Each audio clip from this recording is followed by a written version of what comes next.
Құрметті оқушым, бұл мәтін есептің берілгені мынадай. Аудиторияда 72 ұл оқушы бар.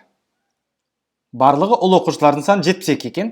62 ұл және аудиториядағы қыз оқушылардың 70% математика емтиханынан жақсы баға алды.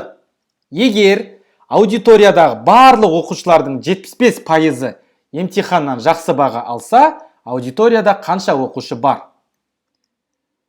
Ол оқушылар бізде қанша барлығы 72 оқушы, иә? Ал қыз оқушылардың саны айтылмаған. Оны x деп белгілей тұрайық әзірше.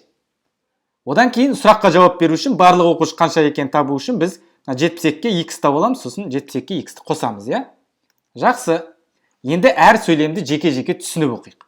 62 ұл және аудиториядағы қыз оқушылардың 70% емтиханнан жақсы баға алған. Жарайды, жазайық мына жерге ЖБ деп қояйын. Жақсы баға алды деген сөз. 62 ұл, 62 оқушы қосылған және қыздардың 70%. Қыздар қанша бізде? Қыздар X. Соның 70% біз білеміз, иә? Санның 70%-ын табу үшін оны сол 70%-ға көбейтеміз, бірақ мына 70%-ды біз 100-ге бөліп жазамыз, ондық бөлшек түрінде. Яғни X-ті көбейтеміз 0,7-ге. Мына 70-ті 100-ге бөлсек 0,7 шығады, иә? 62 ұл және осынша қыз жақсы баға алған. Жақсы. Ал келесі сөйлемде не деп тұр? Егер аудиториядағы барлық оқушылардың 75% емтиханнан жақсы баға алса, осы жерде нені түсінеміз? Барлық оқушылардың 75% жақсы баға алған. Яғни, мына жақсы баға алған оқушылардың саны ол тең болу керек, басқаша жазуға болады. Барлық оқушылардың, яғни ұлдар 72, қыздар X.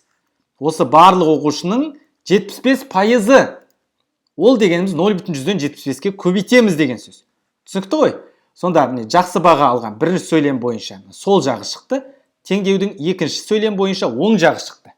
Енді осы теңдеуді шешіп, X-ті тауып аламыз. 62 қосылған 0,7 X тең.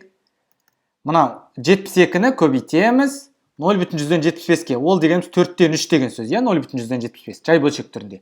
72-ні 4-ке бөлеміз. 18, 3-ке көбейтеміз. 54 деген сөз. Солай есептеген оңайырақ. 54. Қосылған 0,75x болады. Жақсы.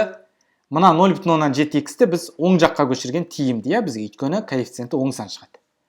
Ал мына 54-ті сол жаққа жібереміз. Минус 54 деп. Сонда не болады? 62 минус 54. 8 тең 0,75 азайту 0,7 ол бізде 0,5.